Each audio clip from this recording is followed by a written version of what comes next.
Welcome to Wizards of the Tower. Roleplay. In this episode, our review of D&D, Honor Among Thieves.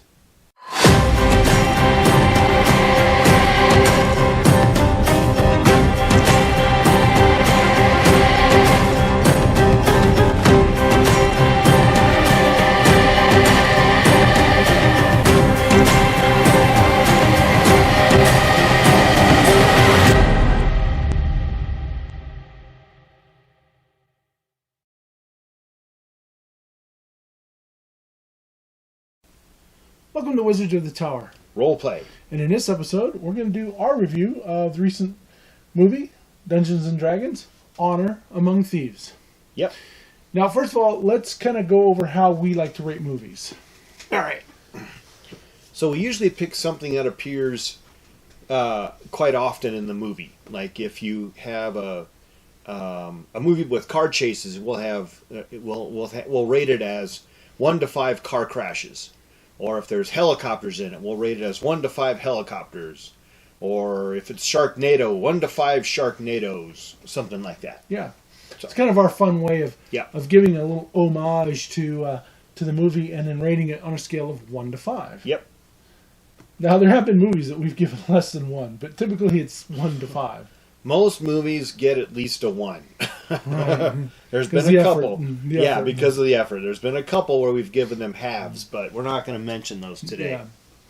So, Dungeons & Dragons Honor Among Thieves, it's co-directed by John Francis Daly, who was an actor in the TV show Bones. Yep. And Jonathan Michael Goldstein, who was the writer for Spider-Man Homecoming and Horrible Bosses. Now, I've not seen any of those. We're not much into the Marvel superhero genre, any of them. We actually kind of prefer the DC ones as much as people might grumble about that. But, yeah, we don't really like the Marvel, so I'm not really familiar with Jonathan Michael Goldstein's work. Now, the movie stars Chris Pine as Edgin the Bard, but we actually think he's more of a cavalier. Yeah, I mean, I think, because for one thing, he's a member. Now, okay, fair warning, spoilers ahead, okay? Spoiler alert, spoiler alert, spoiler alert. Okay. He's a member of the Harpers.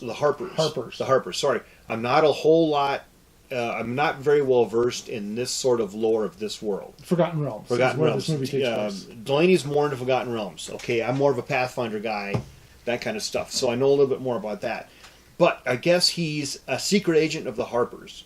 And so he's undercover as a bard or a thief. But he's not really a bard or a thief because he runs a crew of people around him like a special operations squad. So to me, that makes him a cavalier because cavaliers have tons of teamwork feats. Yeah, coming up with getting the team to work together. Exactly. Which he more appears to do than more so a bard. And as a bard, he actually never casts a spell one in the movie. He plays. He plays a little bit on his lute, and maybe he's charming people, but I mean, he'd be able to put a couple ranks in performance. Which if you're going to disguise yourself as a bard. Yeah. Put a couple ranks in performance so that you actually can play and make your saving throw for that. But your main, focus is going to be on organizing a special operations squad to accomplish some kind of goal. And of course, in this one, it's supposedly a thievy kind of goal where they're trying to steal stuff. But you find out that they're actually doing a lot more than just stealing stuff. Yeah. They're actually trying to right a lot of wrongs. So that's what makes him more of a cavalier. And I like Chris Pine. He's a good actor. I like Chris Pine, too. He's been in a ton of good movies. Yeah. He was in that movie about William Wallace. Yeah, where he played Bruce. Robert the Bruce. Not William Wallace, I'm sorry. He played in the movie about... Robert the Bruce. Yeah. And who became the King of Scotland. Yeah, he was in that one. He's been, of course, in Star Trek as Captain Kirk. Thankfully, he hasn't had yet to do the episode where Kirk thinks his real name is Karak, and he's like, "I am Karak." Oh my God! Anyway, so he's been in that. He's been in a lot of different kind of spy movies and stuff, and he's a great actor, very versatile. And he comes from Hollywood royalty. His dad was actually in Chips. Chris Pine. Yeah, he's been Chris Pine's father, Robert Pine. was in Chips. So he comes from acting, which is good, and he's very versatile. Right. Next, we have Michelle Rodriguez as Holga Kilgar, the barbarian. She's pretty much a barbarian. Yeah, Has she's furs, axes, weapons. She's tough. She has a tribe.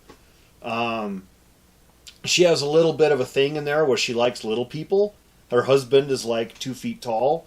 He's an adult, but he's like 2 feet tall, which is kind of weird. It was kind of strange when they filmed that because it was so obvious. It was just weird photography. I'm not going to knock the special effects We'll talk about that part in a little bit. We'll talk about the special effects later. But really, Michelle Rodriguez is kind of off and on for me a lot because she says a lot of stuff. But in this day and age, a lot of times things are taken out of context. So I'm going to give her the benefit of the doubt. Yeah. For now, okay? But as an actress, she's becoming very good and very versatile, and I don't have a problem with that. My only problem is she's in like Fast Furious 999 episodes, which whatever. I guess you do whatever you got to do as an actor to make money. And I don't pay the rent. Those movies. But anyway, in the movie, I think she's great. I think she's a fun barbarian. Yeah, as opposed to a lot of shows in the earlier D&D movies when they tried to put barbarians in, which just basically they looked like swimwear models or whatever in fur swimsuits. She plays actually a good barbarian. She plays a good barbarian because she has some really, really cool, well choreographed fight scenes. Yeah. Two really good ones. There's plenty of them, but there's two really, really good coordinated fight scenes, which are just a delight to watch. Yeah. Next, we have Sophia Lilly, who plays Dork the Druid. Yeah. And she's a tiefling. She's a tiefling. You can tell she has little horns, and she has kind of red hair, so she's kind of a little part dragon. Demon or devil. Demon or devil. What tieflings are. Okay. I guess during filming they actually had a tail, but the tail was just unwieldy and just didn't look very good. So that was, I think, edited out. Because I don't think I ever saw the tail. I don't think I ever saw the tail at all. No. And when they were talking to her in an interview, she kept talking about this tail, and I'm like, what tail? What tail? I mean, I saw the horns for sure and the red hair, but I didn't see the tail. Yeah. Now, she's more of a shape changer than a druid. She doesn't cast any druidic spells, like, Entangle. Yeah, Entangle or... Barkskin. Rise of the Wind or Animal... mass animal Summon attack, summon animals or whatever. She just basically changes shape from animal to animal to animal. Beetle to mouse to cat... Fly to hawk, hawk, to deer, to snake, to worm, all these different things. And there's a really well edited chase scene where she's being chased by baddies. Spoiler alert. Hey, I'm just going to say it. There's a really well edited chase scene where she's being chased by baddies, and she changes from animal to animal to animal, and it's really exciting and well put together. Yeah. It makes that part of the movie, and I really enjoyed it. I actually liked her character. Yeah, I did too. It was well done. She seemed very vulnerable, and she hates humans because of all the horrible things that they have done to her. And humans often, in fantasy worlds, humans often don't like the other races. They don't like orcs or half orcs or elves. A lot of times they're hateful. So Justice Smith. He plays Simon, the half-elf sorcerer, who's got a lot of doubts about himself. Yeah, I mean, it's a common sort of thing that magic... The whole idea is that you don't choose the magic, that the magic chooses you, so that you're able to wield it. And you have to have confidence to wield magic. So Simon has a lot of doubts. And so a lot of the magic he wields is wild magic. It just blasts out of him, and it's totally random. And I thought that was really cool. Yeah. Yeah, where most wild magic is kind of in zones, his was very focused on himself. It's like his doubt brings upon the wild magic. Yeah. But it doesn't hit upon his sorcerer background, whether it's a dragon or a djinn or what. Well, I got the impression his great-grandfather sort of looked, with his costume, he sort of looked like desert folk. Yeah. And I thought maybe it would be djinn. So, I mean, that's the kind of the impression I got. Okay, I can see that. Yeah. I can see that. Regé-Jean Page from Bridgerton. Yeah, he's Jean-Kiadur. He is a... Paladin. A paladin. A Thay paladin. Now, not Thayan Thayan paladin. which I guess Thanos typically are evil, but he's a paladin. Well, he plays a paladin pretty damn well. I mean, anybody who's ever tried to role play a paladin, that's who you can role play a paladin off of. Yeah. He is one hellacious fighter, but the thing is he's so goody-goody that he's almost impossible to get along with. Yeah. And they even do a funny scene where he's walking away from them on the beach like this. And there's a big rock. And there's a big rock in front of him, and they're like, okay. He walks so straight. Yeah, look at him. He's walking a perfectly straight line. Okay, is he going to go around that rock? Nope. Nope. He goes right up over the top of the rock. It was really so straight. Yeah, he was so straight and narrow. It was really well written, and there's a lot of humor in this movie, and that's part of it. And that was just, Delaney and I were just giggling like crazy when we saw it, because like, yep, paladin. Yeah.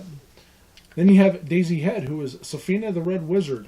She was frightening. That's a frightening character, and that her character and some of the other things with the Red Wizards add a horror element to this story. Yeah. So keep in mind, if you're going to take your 5-year-old, you better prepare a little bit about the scary stuff, because there's going to be a lot of scary stuff.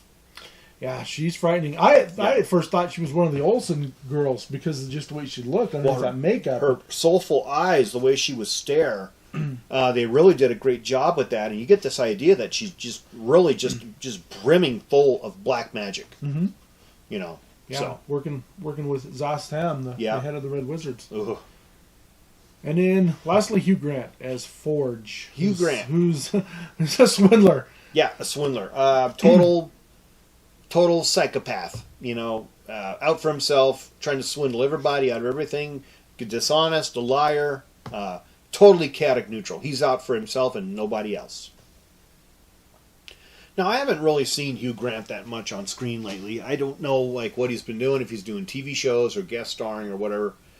I mean, he really plays Forge well. He's the charmer, but he's totally chaotic neutral. He's out there for himself and nobody else. I mean, he almost verges on evil because of the different stuff that he's doing. Yeah.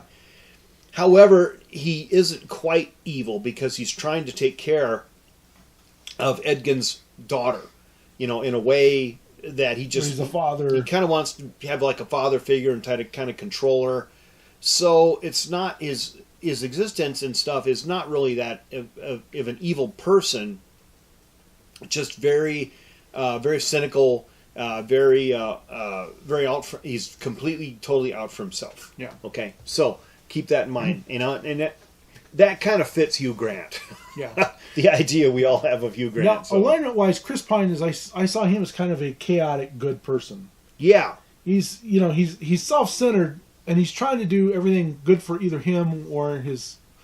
A lot of it's for him, but some of it's for his daughter. But he's definitely chaotic, and he's definitely got that good side to him. Now, Holga is... I can see her as either neutral or neutral good. Because she's just kind of along the ride. She really cares about Edgin, sees him kind of as a brother. Not as a love interest. Not a love interest. She really likes his daughter. Almost wants to be a mother figure. Yeah. So I think there's a little more good in there. She's probably chaotic good too. I see her as more neutral good. I see her as more neutral because she's not self-centered. She kind of just goes along with whatever Edgin wants. Well, that's true. I guess I see her more. And she's definitely good. So, which is weird, a good barbarian, but you can be one step away from what your alignment should be. So you could be chaotic, but you can be one step away. So I would say that probably neutral good is probably what you're saying. Yeah. Now, Doric, what would you see her? I see her also as good, more neutral good. I see her as more neutral good. She's definitely not bad. She has a strong moral sense, and that's to... Especially to the people that she's been and just she's trying to help the Emerald Enclave, who are like these elves who live in trees. And then you see a really sad part of the story where you see a lot of deforestation. And you see that Forge and his soldiers are out there chopping down trees and trying to harm the homelands of the Emerald, Emerald Enclave. Of the Emerald Enclave. So who these kind of elf-like people live in trees, and they adopted Doric and took her in when humans did not. So she doesn't like humans. So that moves her a few steps down on the scale, away from good. That moves her down a few steps on the scale away from good. But I don't see her as evil by any means. She's definitely not evil. Definitely a little more chaotic. Yeah. So Simon, what would you see him as?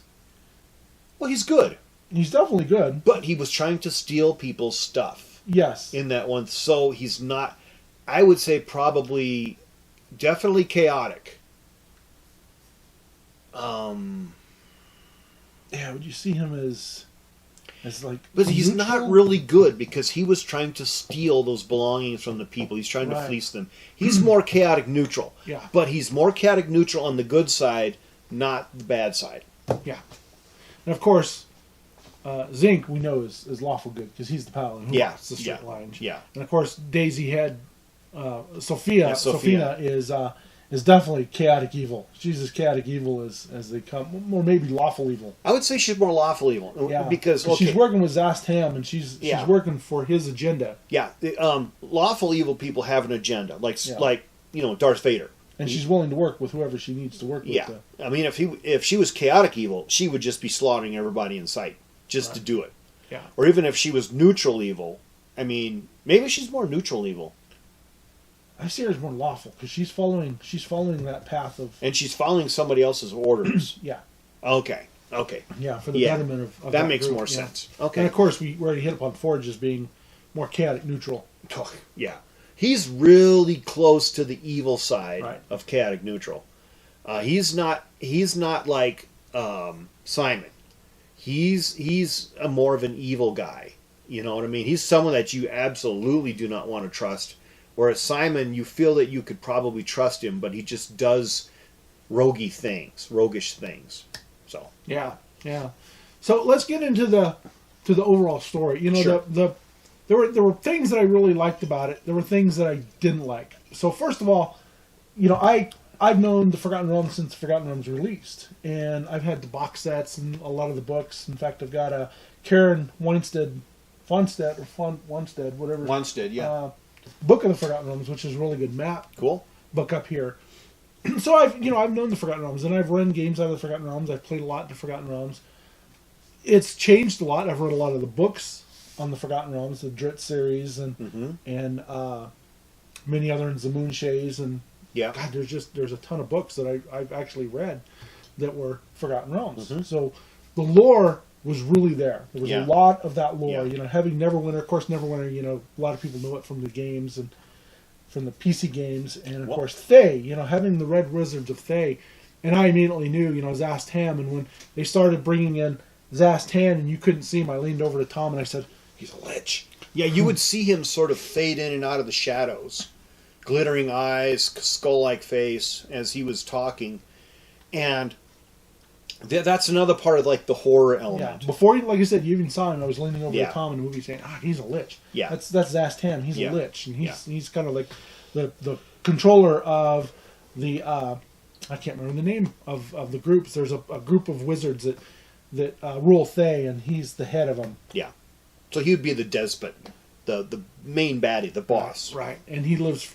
He's lived forever because, of course, he's a lich, and he's Yeah. got all this great power, and he's raised Thay into this world of there's a lot of dead there. They use dead as slaves, and Yeah, common folk as slaves. And yeah. They talk about that. That they infected the common folk and made them all undead, and undead slaves and all that stuff. And, Yeah. there's a spell that they do. So, without trying to give away more of the plot line, which we'll get to in a second, that's kind of what the Thades are involved in. yeah, they're trying to take over Neverwinter, Yeah, which would be a foothold into the west, which is an area of good because you've also got Waterdeep and yeah, and Baldur's Gate and places like that. yeah. So apparently, what happened years back in the land of Thane? Thay, Thay. Thay, Okay, Thay.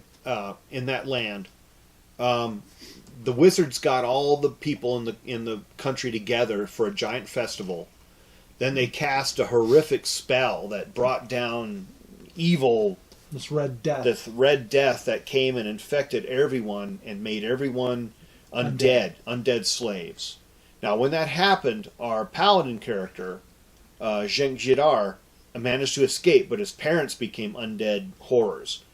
And so he, of course, turned away from that and became a paladin. So he went the exact opposite.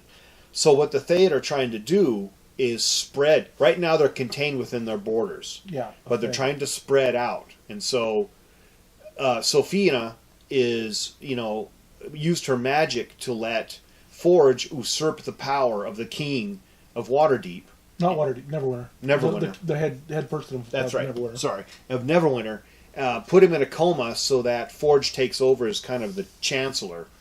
And then Forge, who is an old compatriot of Edgin and Holga and the rest of them, kind of Simon, kind of as part of their old group, he basically betrays them all so that Sophina can get hold of this glowing red horn that seems to be a power of her magic. It seems to be this kind of source that brings down the Red Death onto people. So they steal it from the Harper's stronghold, where they keep all the magic items that they've gathered up.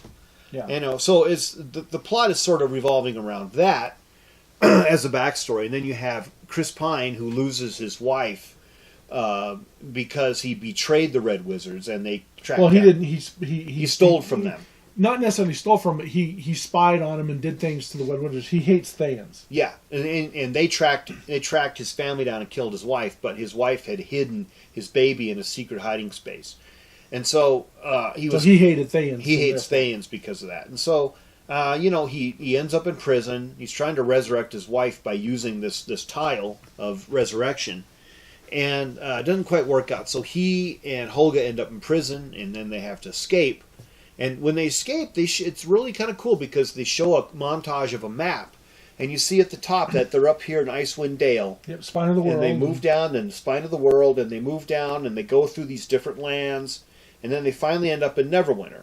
And that's where they're from anyway. And now, I am familiar a little bit with Neverwinter because I played Neverwinter Nights 2, the computer game. Right. And I never really understood where all that's from, but now I kind of get a lot of that. And a lot of that's starting to make sense. So, the story evolves where they have to try to get... Meanwhile, while they've been in prison, Chris Pine's daughter has been taken under the wing, so to speak, of Forge. Yeah. And he's kind of trying to turn her to his way. And, of course, he's working with Sophina, and she's his advisor, who basically is working to get all the people of Neverwinter together in one spot in the giant Colosseum, so they can bring down the Red Death and make everybody undead slaves. Right, enslave Neverwinter. And then enslave Neverwinter. Right. So that kind of is a plot line along the basics, but there's a lot more. Well, there's all the lore is there. Like you said, when they had Thay, and I'm whispering to Tom, all this information. Yeah. And which was really fun, knowing the Forgotten Realms and seeing all this stuff. Now, there's one homage in there that I loved, and that was during a scene in the Colosseum in the fight that they had the characters from Dungeons and Dragons, the cartoon. Yeah, in the distance you can see them locked in a cage. Yeah. And it's pretty cool. Yeah, it's fun that they're they start out and you can see them, and you see Bobby run over and lift open the chest and grab his club or his axe. His axe, And there's the someone goes Eric the Paladin. Yeah, goes and gets his spear. Diana, not a spear. He goes and opens the chest and gets a sword. What was the axe? That was Bobby. Okay. Bobby getting the axe. And Diana, of course, the monk, and the girl is the thief, and the ranger and everything. They were dressed up, so it was really cool to see that. Yeah. That little bit of homage to the cartoon. Yeah. And not that the cartoon was great, but it was always kind of fun. One thing that I was hoping for that they didn't have was they went into Underdark. Yeah. And when they went into Underdark, I was expecting to see Drow and Driders, and they didn't have them. And I was kind of hoping that there would be like a quick cameo with Dritz Durden, who's the Drow Ranger of Forgotten Realms fame, but they didn't. They left him out, but that's okay. Well, I mean, those aren't big things. I was just kind of hoping that maybe when they went there, that it's like, oh yeah, Underdark. Maybe we'll see a Drider. Maybe we'll see a Drow. Well, I mean, if this movie is successful enough, maybe they'll make a sequel, and it always ends up. That could be part of it too. They could have a second story where they have the Underdark, right? And so and having some of the creatures like the Displacer Beasts and Intellect Devourer, Rust Monsters, the Mimic, Rust Monsters. The Mimic was really cool. The Gelatinous Cube, the Owlbear, the big obese dragon, all kinds of creatures. It was really, really neat. There's a lot of A lot of lore in that. A lot of spell lore. The Bigby's giant fists fighting each other, I thought was really cool. They had animate object, and turn the dragon into a dragon that they had that. She animated object. There animated a fireballs. stone dragon. There was even one little spot, Simon casting magic missile. Yeah, cast magic missile. So the spells were really cool. Shield spells, all sorts of things. So, for lore, if you're into D&D, and especially like the older style D&D, and even a little bit of 5e, the lore is really there. Yeah. And, this movie is so much an improvement over the previous two. The previous three, because the first one was the one with Jeremy Irons, which is just so bad. Well, I never saw that. I only saw part of that one, okay? I do remember the second one that had the barbarian in it. Right, which was actually better. That was actually a pretty good one. The direct-to-CD one was better than the Dungeons and Dragons movies. Yeah, but I never saw any other past that until this time. So I can only put it into context and say that this one was much better. But then again, fantasy storytelling has really improved over time. Yeah. But it's funny, Jeremy Irons will tell you that he loved playing that Dungeons and Dragons movies because it just gave him this opportunity to just way overact. That's fine. And it was so overacted it wasn't even funny. Well, okay, so let's look at it from that way. Let's look at it from that point of view. Are we looking for Academy Award, level acting in our movies, like in an action film? Really, what you want them to do is to play the role competently and to play the role in engaging. And the writing to be good. And the writing to be good. Have a lot of inside jokes. Don't take the movie too seriously, but have elements of action, horror, lore, fantasy, everything in there. So make it engaging. Now, is this movie successful on that level? Yeah, yes, it is. It's It's very successful on that level. It's a fun movie. Yeah, it's fun. The only thing that I had a problem with was the gluttonous dragon, and it's like, okay, where did the dragon get all the food to be so gluttonous all the bones there? It's like it ate its hoard. I don't know. It's been eating adventures. There's stuff in the movie that isn't always explained, so you kind of have to take it a little bit. But there's a lot of humor, kids, teenagers, would really enjoy it. Adults would really enjoy it. There's just a lot of things about the film that I think are very enjoyable. Overall, would I see it again? Oh yeah. Yeah, I'd see it again. Yeah. So when it comes to rating, I'm giving it 3.5 potatoes out of 5. Now, why don't I give it a 5? I think it's because, one, the bard didn't cast any spells. I would like to see him. The druid didn't do anything other than the druids. I'm going to be a rules lawyer here, that the druid could turn into an owlbear, which they can't do, and then turned in from a fly to a mouse, into a fly, into a cat, into a eagle or a hawk, into a deer, into the owlbear, just like boom, boom, boom, boom, boom, instantaneously. Yeah. And that's too many times. And we didn't see the druid cast any other spells. I would have liked to see her cast other spells. Yeah. But I did like that overall. I loved Michelle Rodriguez as Holga. I think she was just fun. Well, explain the 3.5 potatoes. So Holga loves potatoes. Yep. There's one scene, there's a potato and somebody reaches in to grab it and she just kind of stares him down and it's like, don't do it. Yeah.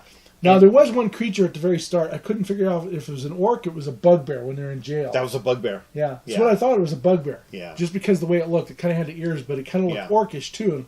So, well, which was kind of fun. The other reason I could only give it 3.5 was when Holga goes to see her ex, and he's this short-looking human. Now, is he a halfling? Is he a gnome? It was hinted upon that he likes to work in his garden. Well, halflings like to do that. Gnomes like to do that. And he likes to read. Well, halflings like to do that. Gnomes like to do that. Yeah. But the cinematography was just, it was bad. You could tell that the camera angles were just wrong. Unlike in the Lord of the Rings and the Hobbit movies where the hobbits look right. This one just didn't look right. It looked like he was shrunk. It looks like he was a human that had a permanent shrink spell cast on him. Yeah. And then there was this humor that he liked big women or something because he had this new woman who was bigger than even Holga. Yeah. Yeah, she was almost like a giantess. Yeah. But I thought it was a fun movie, and I would definitely see it again. It's way better than than any other D&D movie, but not quite as good as some other fantasy stuff that's come out, like the first 2 years of The Witcher, or... Well, yeah. But... I mean, it's a different kind of fantasy movie. But I'm glad that they finally made a movie that played upon the lore and the spells and everything, kind of hit upon what Dungeons and Dragons is. Yeah. I gave it 4 spells, and it's because there's a lot of spell casting in it, and I like spellcasters. And I like it because, one, it's got a lot of D&D lore. The story wrapped up pretty well, with a lot of actual, with a good circular storyline. It didn't wander off too much in too many other directions that it didn't need to go. It had a convincing human story. There was a lot of violence, but the violence was more slapstick, sort of like comedy stuff. There wasn't a whole lot of graphic violence. No, and that really was appreciated in my view. That wasn't all this graphic violence of modern day movies, like some of the stuff that's coming out that you just see people getting slaughtered and butchered and blood and guts and things everywhere. Yeah. It was only hinted upon, and I think the only character that might have died would have been towards the end. And that really was just kind of implied, but not really. It wasn't graphic. Yeah, we're not really sure what happened to that person, because apparently that person is supposedly undead anyway. But we'll see. Yeah. So, I really appreciate that, because I'm a real fan of sort of like sword and sorcery, swashbuckling films where there isn't a lot of violence and a lot of death. Even when the pirate ship explodes, they always had to have a scene that showed the pirates jumping off the ship into the water to show that, those pirates, they could have survived, and the only person that gets killed really is the boss at the very end when they get a rapier in the chest, and that's it, and they have a big, long dying scene. Yeah. So I appreciate movies like that, because we already live in a world that's terrifically violent anyway. And I think a little escapism and fantasy, especially for members of your family, is really, really good. Yeah. I give it a pretty, I give it 4. The reason I don't give it 5 is because I've never really given a movie 5 of anything. All right, I've come really close. Yeah, some 4.5. We've given some 4.5 or 4.75s. Yeah, we've comes really close with some movies, but I've never given a movie 5. But for me to give a movie a 4 of anything, basically tells you that it's a good movie and you should see it. Because I'm tough on movies. I really am. I want those things to have good storyline, good acting, good plot. They've got to be fun. They got to be entertaining. And you've got to be able to sit through them and not be bored. And you got to be able to enjoy what's going on. Yeah, it was fun. It was fun, the whole movie. I would recommend it. I would recommend it. Was it quite what I was expected? No, I think I expected a little bit more. That's why the 3.5. But I would still see it again. I'd definitely get it on Blu-ray. I had no idea what I expected. I really did not know where this movie was going to go at all. I didn't know anything about the plot. I didn't know anything about it. But I was happy where it went, and it was fun. So, there you go. Yeah. So with that, we're going to end this episode of Wizards of the Tower. Role play. May all your adventures be epic. And keep on rolling. And don't forget to like, share, subscribe, and let all your friends know about Wizards of the Tower. See you, folks.